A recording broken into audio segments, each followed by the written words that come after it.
that's why we need these awareness days, not for ourselves, but for the greater world out there, so that they can understand we are people. We are fully worthy as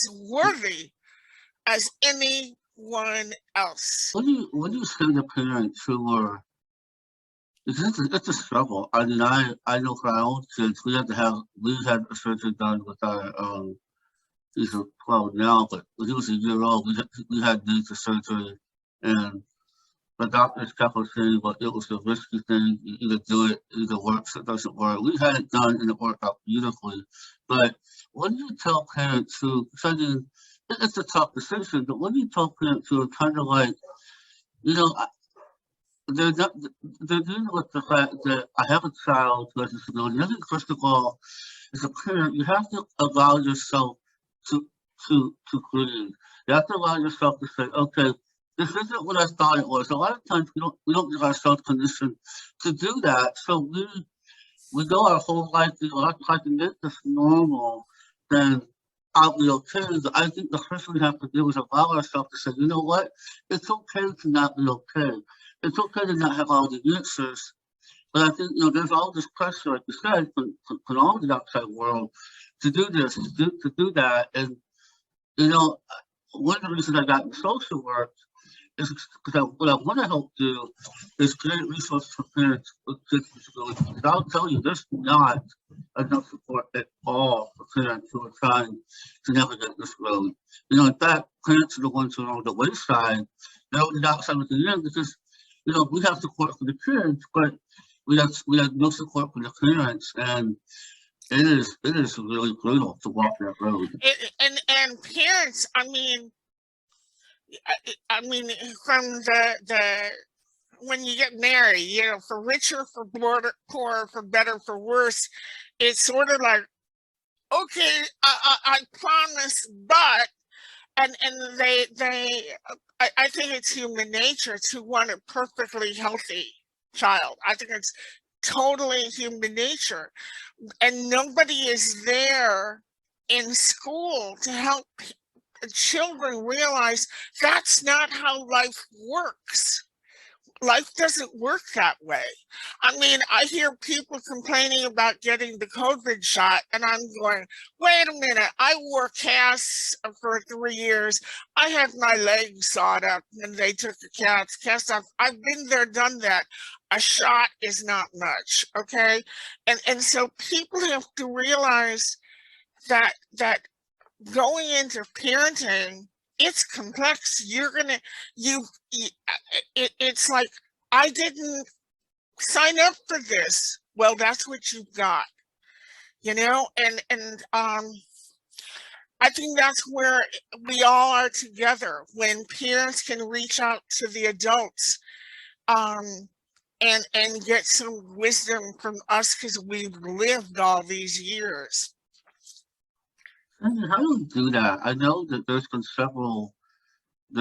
there's been several attempts to try it over the last couple of years. In my mind, there still seems to be somewhat of a disconnection between adults with mobilius and parents who have kids with mobilius. And I know some parents with kids with mobilius, but there's a lot I don't know. So how do we bridge that gap as a community? How do we make it more holistic?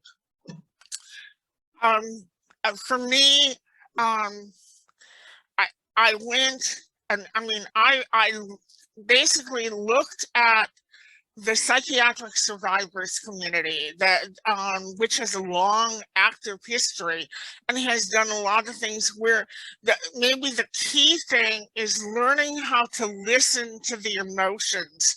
um and I've taken training in what's called emotional CPR, so you can bring out the fears that people have, because I think part of it is learning how to listen deep enough so that people feel we can be trusted, and bring it out. And um, I feel like we need to put the medical stuff to the side That's being taken care of. That is there. It's being taken care of. We need to unify our voice, face equality, the larger disability community, others, so that we take people know we exist. That's what we need. We need to not be the forgotten. We need to be part of the larger community of humanity. That's so true. I can remember years ago I was interviewing for a job right out of college, and it was an organization I really wanted to work for really badly, and I had a friend who had interned there and got the interview, and I went in and interviewed, and I didn't hear back from them for a couple of weeks, and I called and I said, "What's going on?"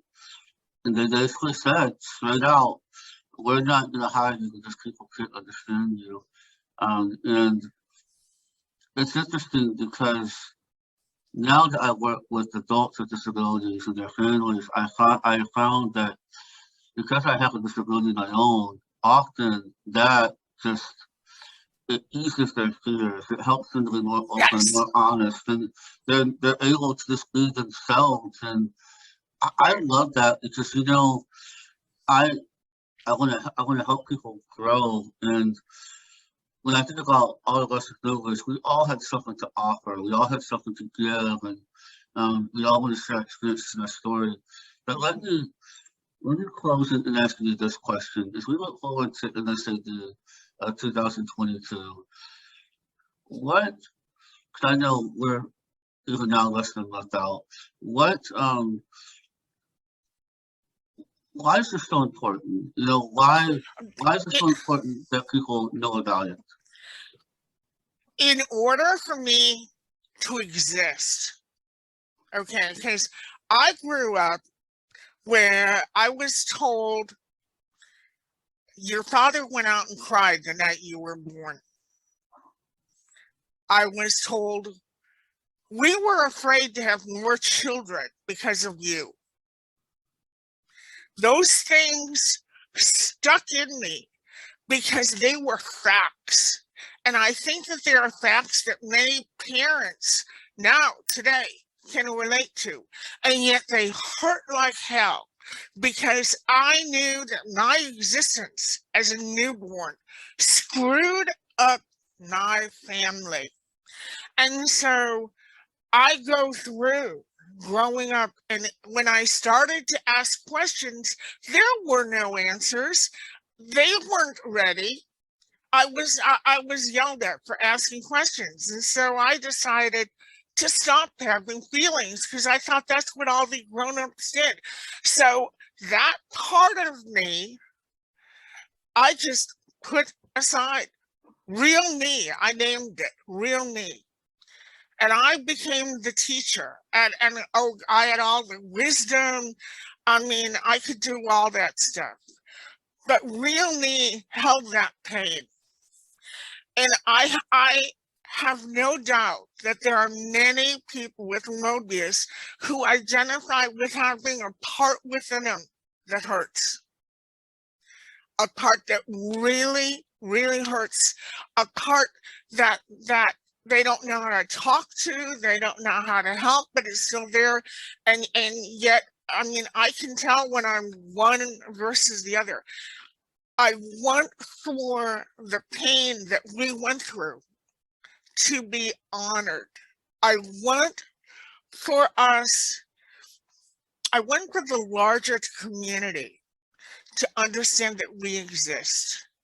Because right now, when you look at what goes on in the news, it's race, it's gender, it's class, and disability is so stereotyped that facial difference is not even on the agenda. And because I was born with this is my only identity. I think that for every one of us, we want to be considered whole and worthy. And that's why this day counts. It's our turn to tell the world, learn about this, so that when you meet other people, you can be supportive as we are supportive to you, and we are a community.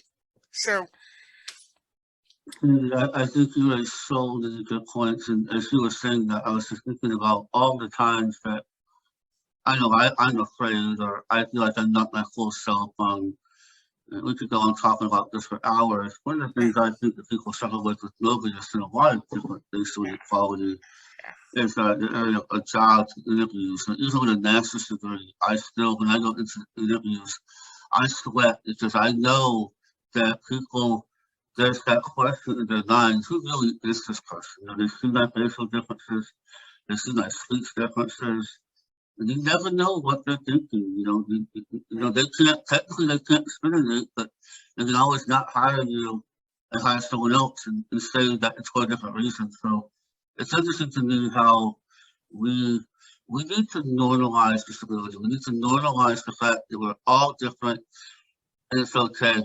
When I got married, I was definitely afraid of dating, and I went through many rejections. But and the reason my wife and I have been married for 2 years, and even now, I'll ask her, "You don't see me as being different?" She goes, "No, I don't."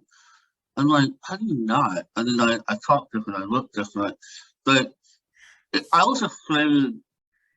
I was afraid to be loved. I didn't know how to be loved. I didn't know how to be loved for me, and I think Mhm. that we need to let the world know that we want to be loved not as you perceive us to be, but who we are. I mean, we all. I think love is something that we all need, and I think that's Yeah, something that yeah, this community needs to know that who you are. It's okay to be you, even if you walk in this life, you don't change yeah, nothing about you. yeah, It's okay to be you, yeah, and that's okay. yeah.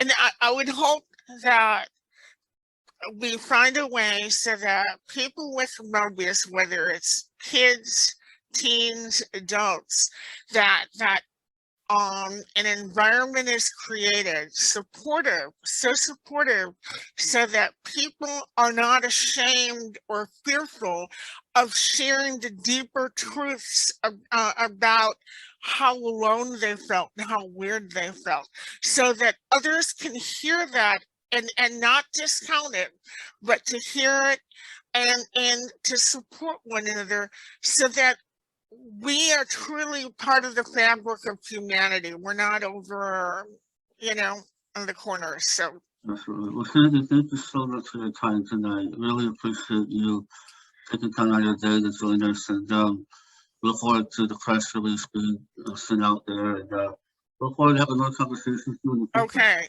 All right. And stay warm, and we'll just have to compare snow.